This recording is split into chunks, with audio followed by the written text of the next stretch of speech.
मैं लोगों से पूछता हूँ मर्सनरी, चलो मैंने पहली बात कि मैंने कभी ये मर्सनरी शब्द यूज़ किया ही नहीं था। ये तमाम जो ये देशद्रोही साडा हक इत्थे रखवाले हैं ना, यही गाली दे रहे हैं। वो मर्सनरी वाला काम था, वो साडा हक इत्थे रख। तुम इंग्लैंड की सरकार से मांग रहे हो कि साडा हक इत्थे रख। तुम खालिस्तानी हो कि कनाडा और यूएसए में तुम कह रहे हो जाके साडा, तो ये सारे वही नालायक हैं। ये आपको मालूम है कि एंग्लो सिख वॉर में अंग्रेज़ थोड़ी लड़ रहे थे। अंग्रेज़ तो केवल वो नेतृत्व के रोल में थे, ऑफिसर के रोल में थे, बाकी तो सब ये लाल कुर्ती थी। आज भी आप मेरठ में तमाम कैंटोनमेंट में जाओगे तो लाल कुर्ती क्या, अभी ये इतिहास कोई जानता नहीं। मेरी ब्रिटिश इंडियन आर्मी, उस समय ब्रिटिश आर्मी से मेरी कोई नफरत नहीं, और नफरत होनी भी नहीं चाहिए, क्योंकि उस समय आप फौज का छोड़ दीजिए, पूरी व्यवस्था ही जो थी वो, जिसको आप कहते हैं मर्सनरी, वो थी। आईसीएस क्या था, पूरा मर्सनरी था। पुलिस क्या थी, पूरी मर्सनरी थी। वही लोग जो वर्ल्ड वॉर 1 लड़े थे, उन्होंने अंधाधुंध गोलियां चलाई जलियांवाला बाग में। चलिए, आप अपना कर्तव्य निभा रहे थे, आप हुक्म मान रहे थे, आप अपने नमक हलाली का परिचय दे रहे थे, वो एक अलग बात है। लेकिन उसके बाद खुशी जाहिर करना, आप मेरे को किसी भी आर्मी के एग्जाम में एक आप क्वेश्चन मुझे दिखा दो, what was the contribution of INA towards the freedom movement, एक क्वेश्चन हमको दिखा दो। On the contrary, what we were told, I can't even describe, कि Subhash Bose was dead, Subhash Bose was that। अब विश्वास नहीं करोगे कि लोगों ने मतलब किस तरीके से सहयोग दिया।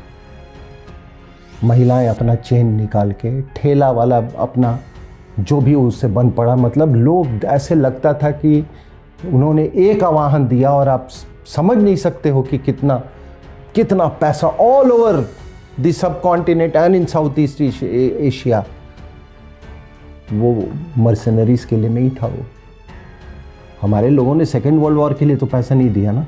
Indians were not allowed anywhere near the Gurkha centres, तो आप उसको क्या करोगे?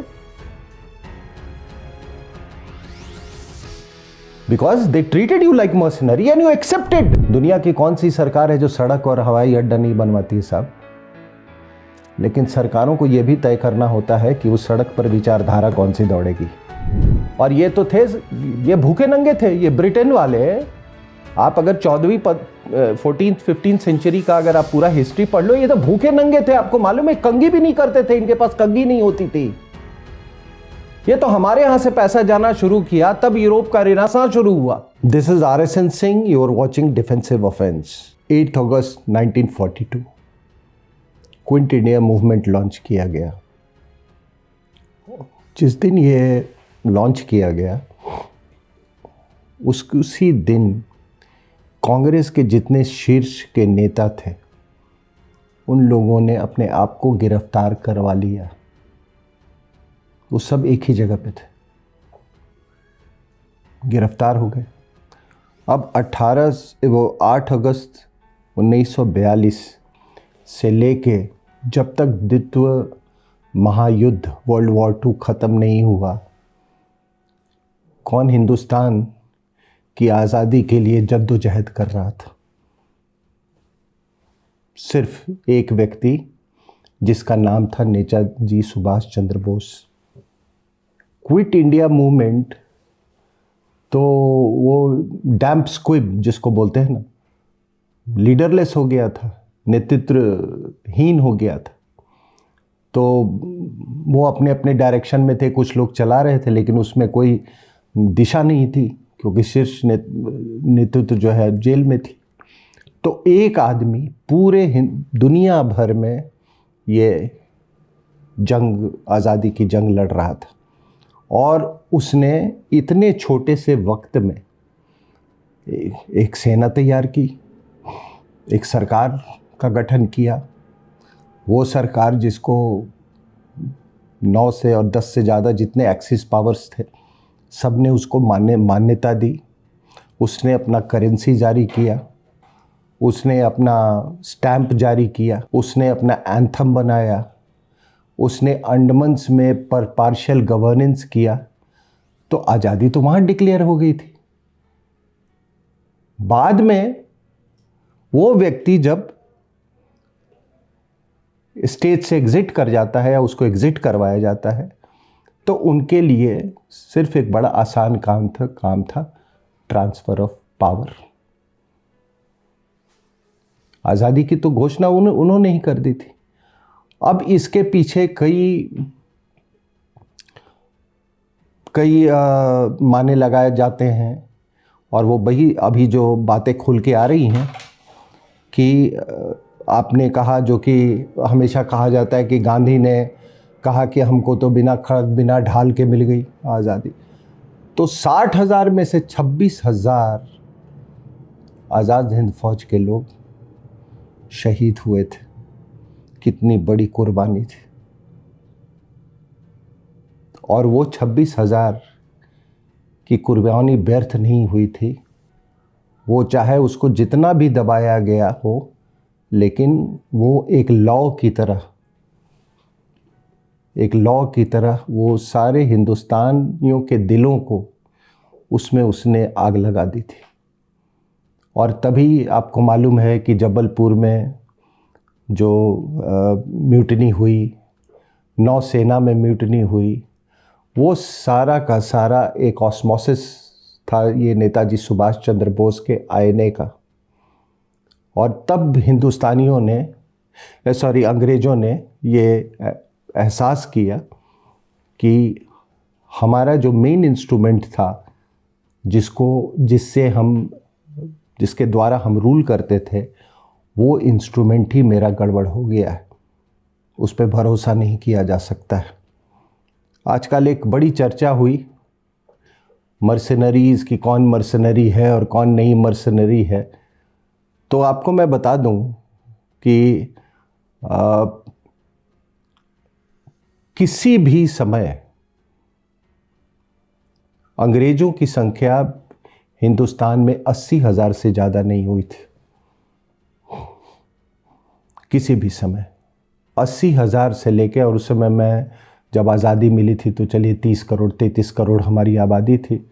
80,000 लोग 33,000 करोड़ पे हुकूमत चला रहे थे। और वो हुकूमत किसके बलबूते पे? तो उस समय की जो सेना थी उसके बलबूते पे, पुलिस की नहीं। आपको तो मालूम है आर्मी से ही डेपुटेशन पे जाते थे। आज भी यूपी में कप्तान साहब कहा जाता है एसपी साहब को, है ना। तो डेपुटेशन पे जाते थे क्योंकि उस समय वो एक ग्रेट गेम चल रहा था रशिया के साथ। उसके अलावा तो कोई थ्रेट परसेप्शन था ही नहीं। सारा का सारा थ्रेट परसेप्शन इंटरनल था। उसके पहले Anglo Maratha war, Anglo Gurkha war, Anglo Sikh war, हमारे पूर्वजों ने भी लड़ा एंग्लो सिख वॉर, ठीक है ना। आपके पूर्वजों ने भी लड़ा होगा। ये तमाम लड़ाइयाँ जो हैं, इसका मतलब ये है कि जब जैसे ब्रिटिश का जब एक्सपेंशनिज्म शुरू हुआ, तो उन्होंने सबसे पहले ईस्ट इंडिया कंपनी की जो आर्मी बनाई, तो बंगाल आर्मी बनाई। बाद में 3 प्रेसिडेंसी आर्मी बनी। तो बंगाल आर्मी, जिसको लाल कुर्ती बोलते हैं, ये जितने ये ईस्ट इंडिया कंपनी की आर्मी थी वो लाल कुर्ती ये थी। तो उन्होंने भर्ती किया हमारे लोगों को। अब हमारे पूर्वज, आपके पूर्वज, क्योंकि मैं जिस इलाके से आता हूँ उसी बेल्ट से आप भी आते हैं, तो हमारे लोगों ने उनको पुरानी व्यवस्था से, मुग़ल व्यवस्था से उनको कोई दुश्मनी होगी या कोई रोष होगा, वो भर्ती हुए। तो जहाँ जहाँ उनको लड़ाया गया उन्होंने लड़ा। आपको मालूम है कि एंग्लो सिख वॉर में अंग्रेज़ थोड़ी लड़ रहे थे। अंग्रेज़ तो केवल वो नेतृत्व के रोल में थे, ऑफिसर के रोल में थे। बाकी तो सब ये लाल कुर्ती थी। आज भी आप मेरठ में तमाम कैंटोनमेंट में जाओगे तो लाल कुर्ती क्या है, अभी ये इतिहास कोई जानता नहीं। लेकिन मैं तो मानता हूँ कि जिसने भी उस समय लड़ा, हम गुलाम थे। उसके पहले मुगलों के गुलाम थे। उस समय भी जो लोग मुगलों के नीचे लड़ते थे वो भी मर्सनरी थे। हमारे पूर्वज भी मर्सनरी थे। तो उसमें तो कोई ये है नहीं। आप मर्सनरी शब्द इस्तेमाल करना चाहते हैं और कोई शब्द इस्तेमाल करना चाहते हैं, उनको नौकरी चाहिए थी। उनके पास कोई साधन नहीं थे। मैं लोगों से पूछता हूँ मर्सनरी, चलो मैंने पहली बात कि मैंने कभी ये मर्सनरी शब्द यूज़ किया ही नहीं था। ये जो ये तमाम जो ये देशद्रोही साडा हक इत्थे रख वाले हैं ना, यही गाली दे रहे हैं। वो मर्सनरी वाला काम था, वो साडा हक इत्थे रख। तुम इंग्लैंड की सरकार से मांग रहे हो कि साडा हक इत्थे रख। तुम खालिस्तानी हो कि कनाडा और यूएसए में तुम कह रहे हो जाके साडा, तो ये सारे वही नालायक हैं। ये आपने मर्सनरी का डेफिनेशन आप छोड़िए, हम क्या उसको कैटेगराइज क्यों करें, उसकी व्याख्या क्यों करें। लेकिन मैं आपको एक सिंपल सा चीज़ बताता हूं कि जब आपने आज़ाद हिंद फौज की बात की, आज़ाद हिंद फौज यानी कि आईएनए किसके खिलाफ लड़ रही थी साहब? जापान में। उनके खिलाफ हिंदुस्तानी ही थे ना, वो हिंदुस्तानी जो ब्रिटिश के लिए लड़ रहे थे, है ना। उस लड़ाई में अगर आपको पक्ष लेना पड़े तो आप किसका पक्ष लेंगे? वो ब्रिटिश सेना का या आईएनए का? मेरा पक्ष तो आईएनए के साथ होगा। अब आप समझ गए मर्सनरी। और मैं तमाम लोगों से पूछ रहा हूं, जो भी ये आपके माध्यम से जो लोग भी इसको सुनेंगे, कि दोनों में उधर हिंदुस्तानी इधर भी हिंदुस्तानी, तो आप आईएनए का पक्ष लेंगे या आप ब्रिटिश आर्मी का पक्ष लेंगे?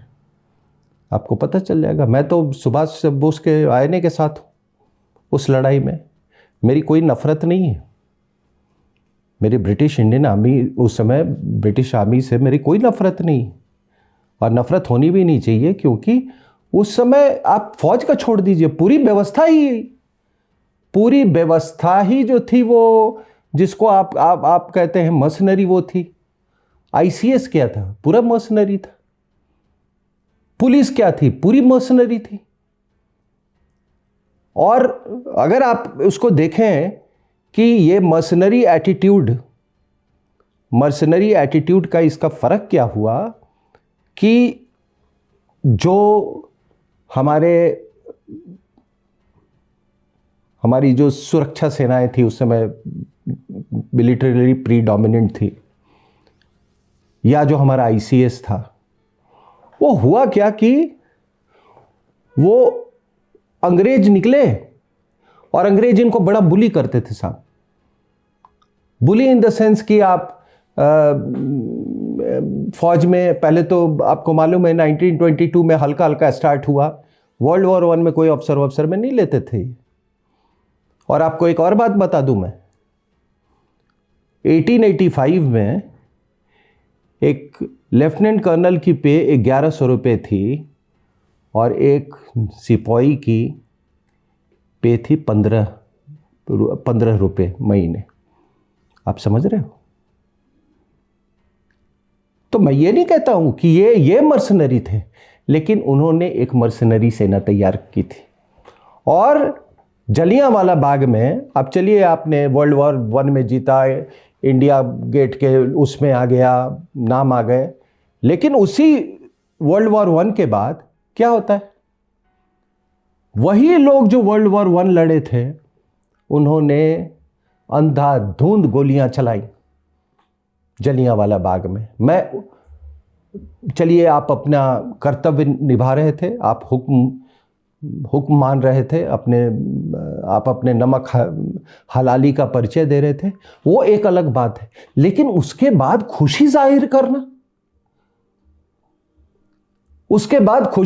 करना, कि यार वो उसके सूबेदार मेजर से पूछा, उसने कहा मेरे तो मैगजीन खत्म हो गया, नहीं तो मैं तो और चलाता अभी। ये बयान थे लोगों के, तो आप इसको क्या कहेंगे साहब? और उसके बदले में आपको मिला क्या? रोलवेटा, जलियांवाला, आपको क्या डोमिनियन स्टेटस मिला? पूरी दुनिया को, जितने भी कई कॉलोनाइज कंट्रीज थे, उनको डोमिनियन स्टेटस मिला। आपको तो कुछ नहीं मिला। वो तो ल्यूटियंस दिल्ली नया खड़ा हुआ था, और ये तो थे, ये भूखे नंगे थे, ये ब्रिटेन वाले।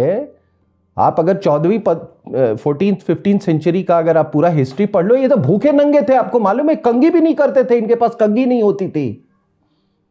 ये तो हमारे यहां से पैसा जाना शुरू किया, तब यूरोप का रिनेसां शुरू हुआ। ये लोग आपके पैसे से इन्होंने लुटियंस डेली बनाया। ये भूखों नंगों को जब ये दिखा कि लुटियंस के बंगलों और ये भव्य राष्ट्रपति भवन आप ही के पैसे से, तो उन्होंने कहा ये यार अभी नया बना है, हम तो इसका मजा भी नहीं लिए। That was one of the reasons that they did not leave India. तो आप इसको क्या बोलेंगे? क्या हमको मर्सनरी की तरह वो हमको नहीं बना के रखा था उन्होंने?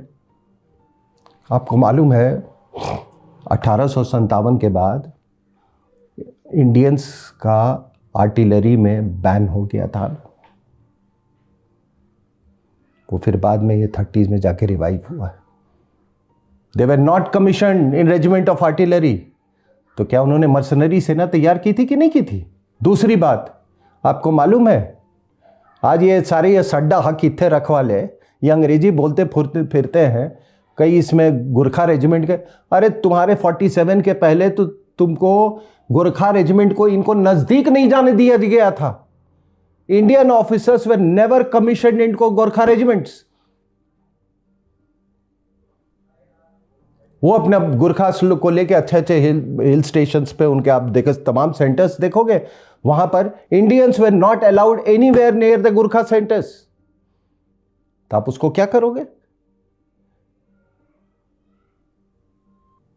Because they treated you like mercenary and you accepted. और हम इसके ये नहीं कहते हैं कि आखिर कोई व्यवस्था है, क्या है भाई, जो शासक का है तो लोगों को नौकरी चाहिए। एक एक एक, एक बटालियन है इंडियन आर्मी में जिसका बैटल ऑफ ऑनर है, नाम नहीं लूंगा मैं, जिसका ये, मैं ये नहीं कहता हूं साहब, मैं ये नहीं कहता हूं कि वो गलत थे ना, मेरे मन में कोई कटुता है। मैं तो कह रहा हूं कि मेरे पूर्वजों ने भी वो लाल कुर्ती में सर्व किया, मंगल पांडे जैसे था उन्होंने भी सर्व किया, ठीक है। मैं तो मानता हूं कि हमको मर्सनरी हमको करने मजबूर था। उसके राजनीतिक कारण रहे होंगे, जो भी कारण रहे होंगे। सबसे बड़ी चीज है कि अंग्रेजों ने, आपको यह भी एक बात बताता हूं मर्सनरी का, अंग्रेजों ने हमेशा हारी हुई जो सेना होती थी ना, उससे वो अपना सैन्य बल जो है उसको बढ़ाते थे। एंग्लो सिख वॉर में सिख हार गए, फिर जब 1857 आया तो इन्होंने कहा कि देखो ये पुरवैया लोग हैं ना, ये पुरवैयों ने तुमको हराया है, इनका साथ मत देना। And that is why the Sikhs never 1857 में दे वर विद द ब्रिटिश, ठीक है। उसी तरीके से एंग्लो गुरखा वॉर में पुरवैयों ने गुरखा को हराया था। फिर वो ट्रीटी ऑफ सुगौली हुआ और उसके बाद से फिर गुरखास को हारे हुए लोगों से ये फिर अपना ये करते थे। और मैं आपको बता रहा हूं इतिहास, देखिए साहब, जब अब लोगों को इनकन्वीनियंस होगा ये सब सुन के कि ये जितने आप ये देखते हैं ना, ये डेक्कन हॉर्स, पूना हॉर्स, ये मतलब जितने हमारे रेजिमेंट्स हैं, ये दे have a very rich legacy. But what kind of legacy? Maratha legacy. Marathas ने 40 साल तक लड़ा एंग्लो मराठा वॉर्स, लेकिन वो जब हारते थे तो उनका न्यूक्लियस लेके वो हारे हुए फोर्स, उनके कैवेलरी से उन्होंने जैसे ये रेजिमेंट्स बना दिए उन्होंने। अब मैं ये नहीं कहता हूं, आज एक व्यवस्था है, उस समय भी व्यवस्था थी, उसके पहले मुगल की व्यवस्था थी। आप उसकी बात कर रहे हैं साहब। आपके जितने क्लासिकल म्यूजिशियंस हैं इंडिया में, वो 100% were Hindus who were forced to convert. Dagar Bandhu तो ये 2-3 उसके पहले 2-3 100 साल पहले, सॉरी 2-3 जनरेशन पहले, because they did not get patronage. मियां तानसेन, आपको मालूम है कि जब इस पे जयपुर के पास कौन सी जगह है, कोई एक छोटा सा प्रिंसिपैलिटी था, उसके अकबर ने हमला किया तो वहाँ का जो राजा जो था Samokhan Singh, he was a very good rudraveena player. उसने ही later on he was forced to convert to Islam. He became Nawab Khan और बाद में वो इसका मियां तानसेन का दामाद बना. तो क्या करेंगे आप उसको अब जो दर्जा दे दें, आप मर्सनरी म्यूजिशियन बोल दें या जो भी कहते हैं, व्यवस्था वही थी. तो हम तो इसकी बात कर रहे हैं, लेकिन इसमें कटुता नहीं होनी चाहिए. कटुता नहीं होनी चाहिए. कुछ इतिहास के पहलू हैं जिसके बारे में हम भी समझते कि ऐसा नहीं हुआ होता तो अच्छा था. मुझे याद है, मैं एक अपने स्कूल का एक पटना में गेट टुगेदर करवाए थे. तो एक बुज़ुर्ग थे, उस समय इसके 1930 उसी दौरान के 38-39 के पास आउट थे वो. और मैंने उनको इनवाइट किया. वो ऑब्वियसली मैं कौन होता हूँ इनवाइट करना, वो भी आए थे. और उनके एक क्लास फेलो कर्नल महबूब अहमद, वो भी आए थे. 88 की बात है. फौज हमको आईएनए के बारे में कुछ ज़्यादा बताया नहीं जाता था. तो एनीवे ऐसी बात हुआ, मजाक हो रहा था. फिर ये बुज़ुर्ग लोग थे, हमने कहा कि आप अपना अपना एक्सपीरियंस बताइए. तो उन्होंने कहा कि बर्मा फ्रंट में इनका हमला हो रहा था, आईएनए वालों का, और मैं सुन रहा था. ये हमको तमाम गालियां दे रहे थे, अंग्रेज़ों के चमचे, ये वो करके. हाँ, लेकिन मुझे ऐसा लगा कि हो सकता है कि इसमें महबूब भी हो. तो मोटर फायर खोलने के पहले तो मैंने थोड़ा मतलब जो बता रहे थे कि मोटर फायर खोलने के पहले मैंने थोड़ा डिले किया इसके पहले. तो हम लोग सब हंस रहे थे, वो भी हंस रहे थे, ये भी हंस रहे थे. तो उनमें तो इतनी कटुता नहीं थी. वो भी उनकी इज्जत कर रहे थे कि ये देश के लिए लड़ रहे थे. उनका अपना जो भी रीज़न रहा हो, अपनी अपनी सोच. तो इस बात को इतनी कटुता से नहीं लेनी चाहिए. लेकिन हाँ, एक बात ज़रूर मैं कहूँगा कि उसका असर बड़ा बुरा हुआ. चाहे वो ब्यूरोक्रेसी में मर्सनरीज़ हों, या पुलिस में मर्सनरीज़ हों, या आर्मी में जो भी है, आप जो भी उनको कहना चाहें. ठीक है, वो ब्रेव थे. वो तो हमारे राजा रामचंद्र जी के समय से बहादुरी के हमारे वो हैं, हमारे खून में. लेकिन उसको ये कहना कि आप अगर उसको दर्जा दे रहे हैं कि मर्सनरीज़ का, जो भी आप शब्द इस्तेमाल कर लें, उसका एक असर ये हुआ कि मैंने जो आपको कहा कि ये लोग हमेशा बहुत इन्फीरियॉरिटी कॉम्प्लेक्स से सफ़र करते थे अंग्रेज़ों को लेके.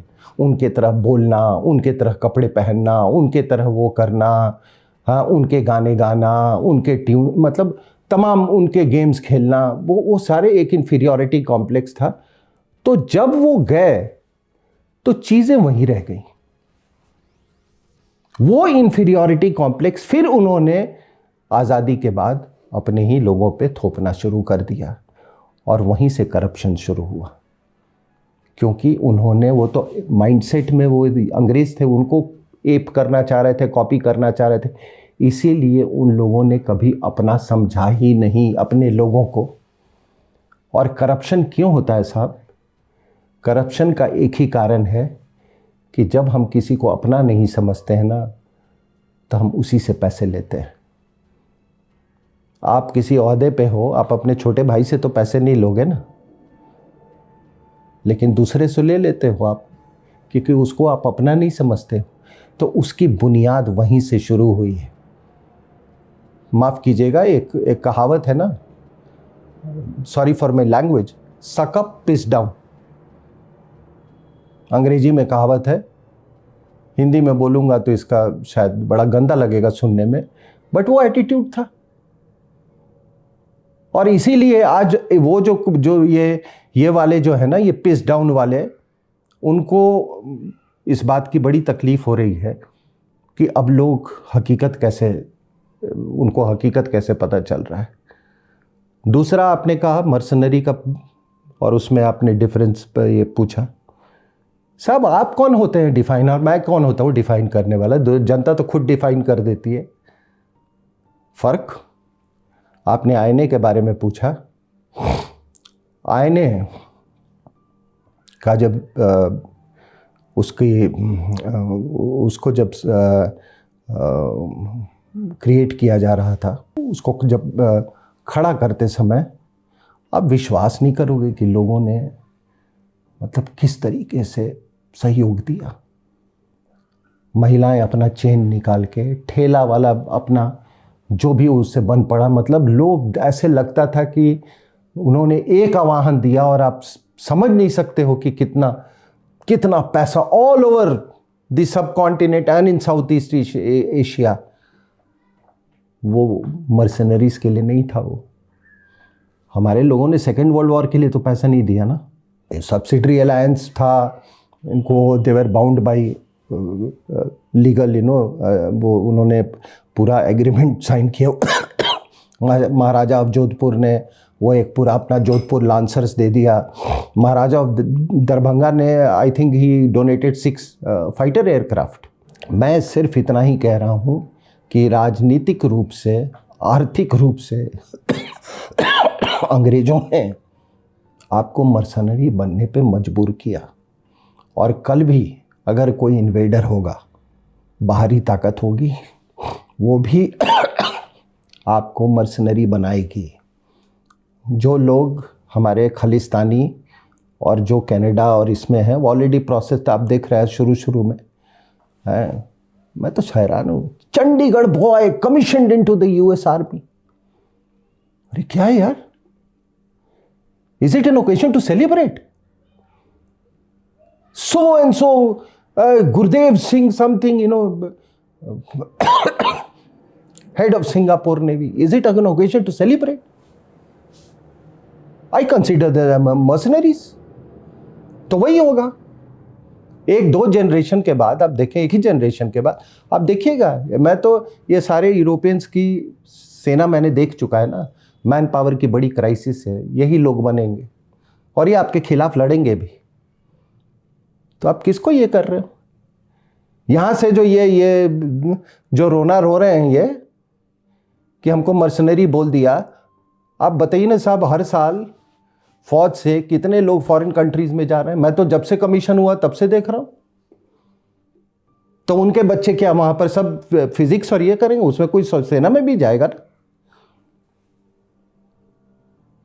तो उसको क्या कहेंगे आप? उसको आप पैट्रियोटिक इंडियन बोलेंगे? अरे तुम माल की लालच में वहां गए, तुम साइंस पढ़ने के नहीं गए थे ना। ऐसे भी साइंस हमारे यहां ज्यादा विकसित है। तुम तो माल कमाने गए थे, उसके लिए तुम गए। तो इतना बोल दिया तो आपको इतनी ज्यादा क्यों मिर्ची लग रही है? आपने एक तरफ देखो, जस्ट इसको कंट्रास्ट कीजिए। मैंने एक तरफ कहा कि सुभाष चंद्र बोस ने जब खड़ा किया आज़ाद हिंद फौज को, तो महिलाएं, मैंने कहा किस तरीके से जो जिसको बन पड़ा। इवन इन 62, और let me tell you, my grandmother, उन्होंने अपने 5 तोले का चेन दे दिया था जब वो हो रहा था, जब उन्होंने डोनेशंस मांगे थे इंडियन से। 5 तोले का चेन उन्होंने। The fellows had come, she just opened it and gave it to her। and जब उन्होंने किया तो बहुत लोगों ने, मतलब वो कोई एक्सेप्शन नहीं थे, सभी लोगों ने किया। वो कॉज के लिए किया था उन्होंने। लेकिन सेकेंड वर्ल्ड वॉर में क्या हुआ था? सेकेंड वर्ल्ड वॉर में मैं इंडिविजुअल्स को नहीं ब्लेम कर रहा हूं, जो लोग भर्ती हुए थे उनको नहीं ब्लेम कर रहा हूं। मैं उस समय की जो हमारे स्लेवरी के जो पहलू हैं, जो अगली पहलू हैं, उसको मैं उजागर कर रहा हूं आपके सामने। सेकेंड वर्ल्ड वॉर में क्या हुआ साहब कि जब ये जापानीज आ रहे थे तो इनको लगा कि ये सीधे बांग्लादेश होके और ये कलकत्ता में चले आएंगे। और आज तक मुझे भी नहीं समझ में आया, मैंने इसको बहुत ध्यान से पढ़ा है बर्मा कैंपेन को। कि आखिर उन्होंने ये रास्ता क्यों नहीं लिया, क्या कारण थे। तो इनको लगा कि ये सीधे कलकत्ता में घुस जाएंगे अराकान्स के through.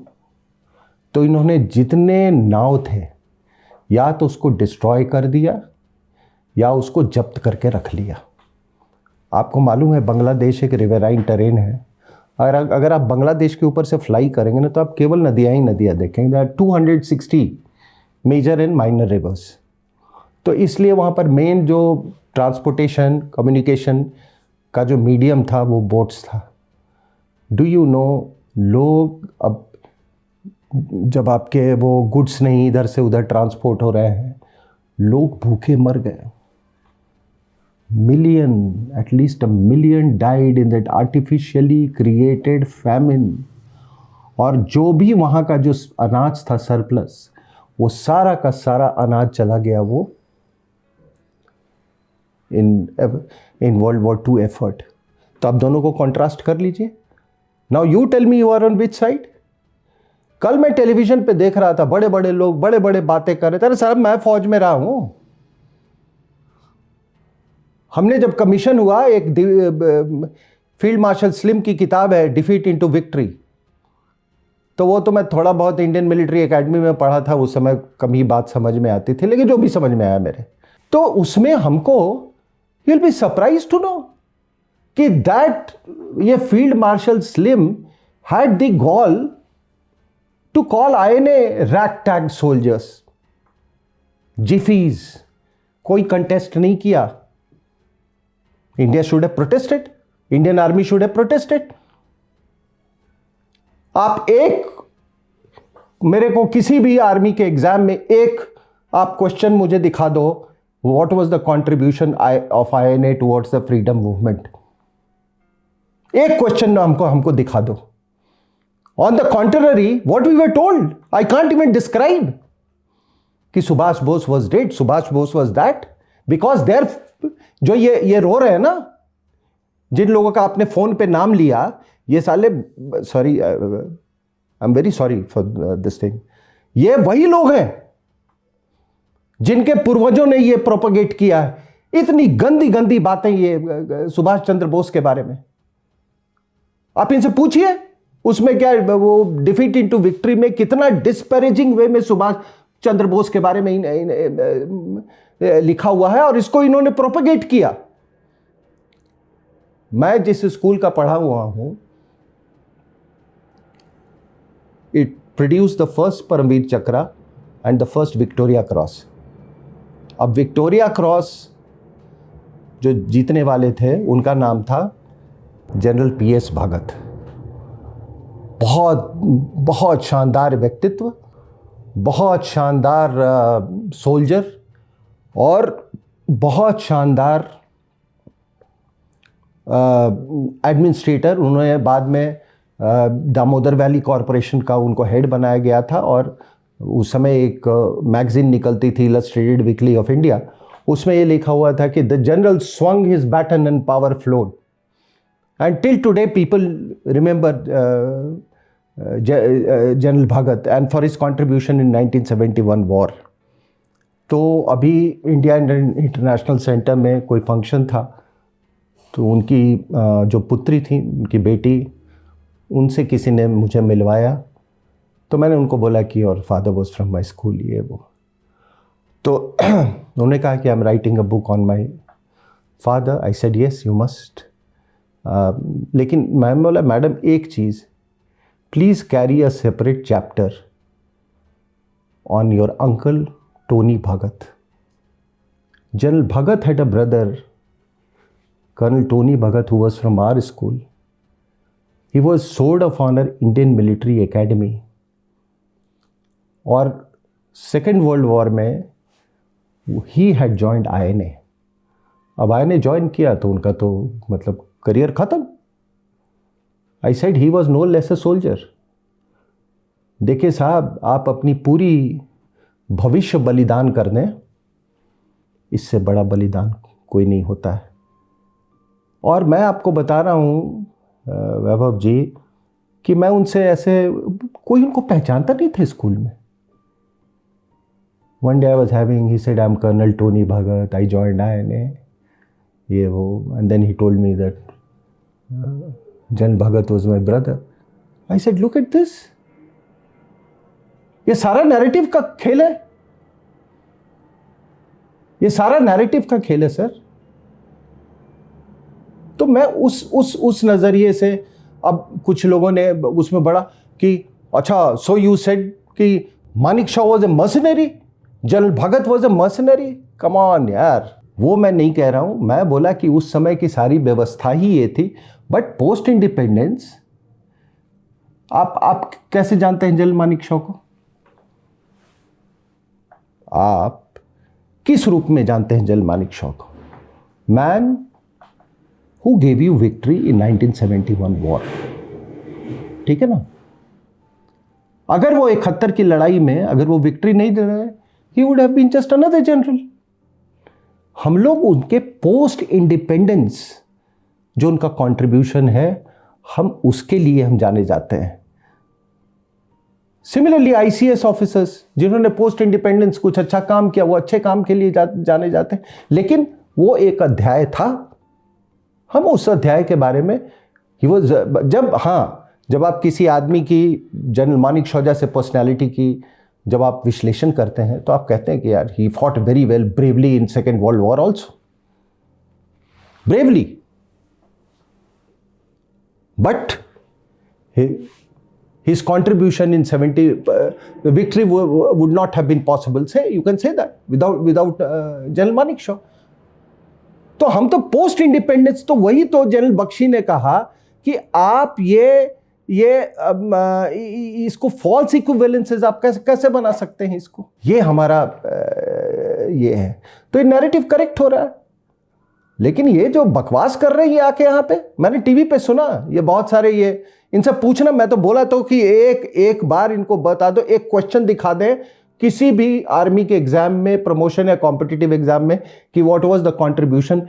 It was a taboo to discuss Indian National Army. और अगर हम मर्सरी नहीं रही होते तो 1968 तक सुभाष बोस पर यहां पर हम MI5 को क्यों रिपोर्ट कर रहे होते साहब? ठीक है ना? Have you heard any, get me a speech from any army chief? अभी वाले नहीं, पहले वाले, सल्यूटिंग और celebrating the cause of Indian National army. अब आप इनसे पूछेंगे तो मैंने बात किया है इनसे, ये कहते हैं नमक हलाली। अब नमक आपका अंग्रेज की तरफ है या आपका किसी का, कोई सोचता है कि मेरा नमक तो भारत माता का है। अब कुछ लोग कहते हैं ना, इन्होंने एक्सिस पावर्स के लिए लड़ा और ना वो फासिस्ट के लिए। अरे कॉमन यार, ये जो आपने अब डेफिनेशंस बना रखे हैं ना, फासिस्ट और ये रिविजनिस्ट है, ये फासिस्ट है, ये मॉडर्न है, तो जैन के तीर्थंकर थे या बुद्ध भगवान थे या वो क्या थे, वो मॉडर्निस्ट थे या रिवाइवलिस्ट थे, क्या थे वो? फासिस्ट थे, क्या थे? But they are relevant today, they are relevant because आज भी वो इवन जिसको आप मॉडर्न ये कहते हो, उनका they have a place, their philosophy works, relevance, उनके फिलॉसफी दर्शन का रेलेवेंस है। तो ये समस्या है हमारे यहाँ।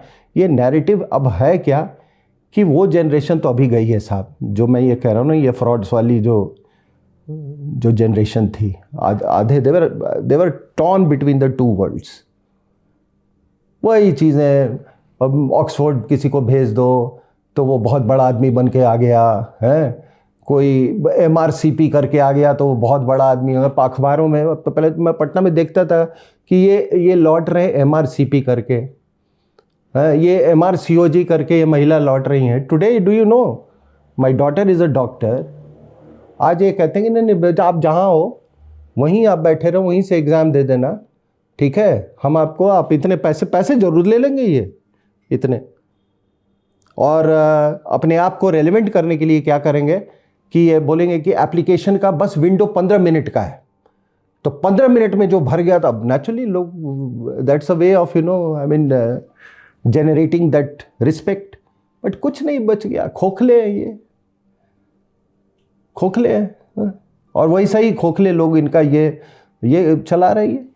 देखिए, बात यहाँ तक अगर पहुँच गई कि जहाँ पे किंग जॉर्ज के कहीं पर प्रतिमा होती थी, आज इतना भव्य वो बनने जा रहा है, इसका मतलब कहीं तो अंडर करंट था ना सर,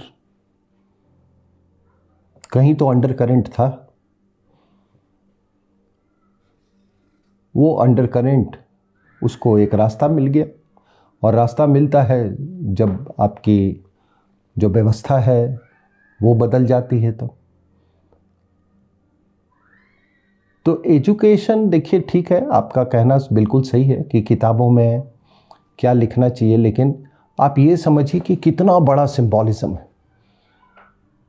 आप इमेजरी देख रहे हैं, ये जो सेंट्रल विस्टा प्रोजेक्ट जो बन रहा है, पार्लियामेंट शिफ्ट कर रहा है, उसका वो देख लीजिए आप, जो नेताजी का जब बन जाएगा तो पूरी जो आपकी इमेजरी है वो बदल जाएगी। और मैं अयोध्या और विश्वनाथ मंदिर भी उसी संदर्भ में देखता हूँ कि आपकी पूरी इमेजरी बदल जाएगी।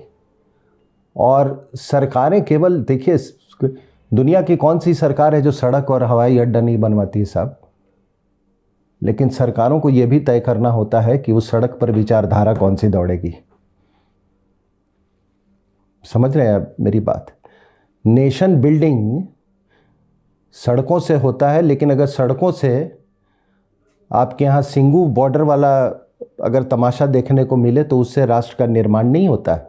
सड़कों पे अगर खालिस्तानी का कब्जा हो और जिहादियों का कब्जा हो, उससे राष्ट्र का निर्माण नहीं होता है। लेकिन सड़कों पर अगर सही विचारधारा जो कि इस धरती की जो मूल विचारधारा जो है, वो विचारधारा दौड़ेगी तो आपका राष्ट्र का निर्माण होगा। तो बच्चों का बिल्कुल आपकी सरकार है, आप जो पाठ्यक्रम है उसमें तब्दीली लाने की ज़रूरत है। अब जैसे आज़ाद हिंद फौज पे कितनी सारी चीज़ें हैं कि डू यू नो दैट ये INA ट्रायल्स का जो हुआ था जिसमें ये लोग सब हीरो बन गए थे, उसके बाद एक ट्रेन, 1100 लोगों की ट्रेन 1000 किलोमीटर का रास्ता तय करके वो पहुंचती है मुल्तान। वहाँ जाके इनका क्या हुआ किसी को नहीं पता है। एक कैंप इनका लगाया गया था कलकत्ता में, बंगाल में किस जगह पे, नाम मुझे याद नहीं है। एक दिन रात को फायरिंग हुई। लोग कहते हैं कि सैकड़ों INA वाले जो थे उनको मार के वहीं पर उनकी लाशें कहीं फेंक दी गई। ठीक है ना? अब ये सब चीज़ें आ रही हैं। और उसके बाद आपको ये नेताजी सुभाष चंद्र बोस के जितने डॉक्यूमेंट्स थे, वो अगर आप सोचते हैं कि वो आएंगे, मुझे नहीं लगता, वो कभी नहीं आएंगे। लेकिन you can put 2 and 2 together. एक उनका साथी था हबीबुर रहमान, जो कि बच गया था। तो वो जब बच गया तो हबीबुर रहमान को गांधी ने बुलाया, बोले बेटा हुआ क्या था? तो उसने जब पूरी व्याख्या, मतलब उसका डिस्क्रिप्शन दिया एक्सीडेंट का, तो when he came out, Gandhi said I don't trust this man at all.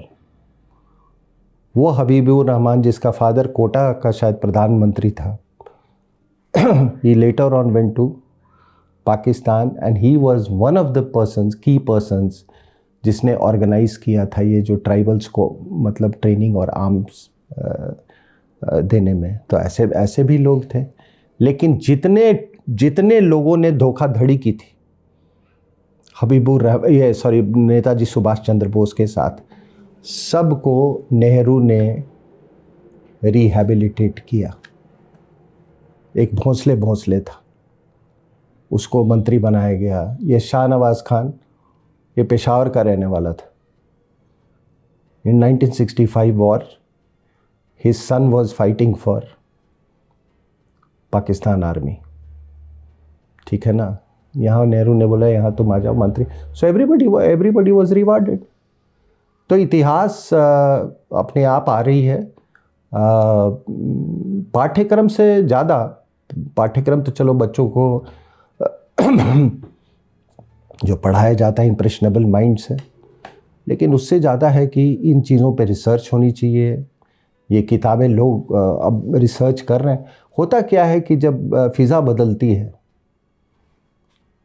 जब नैरेटिव बदलता है तो चीज़ें अपने, one thing leads to another, one Vaibhav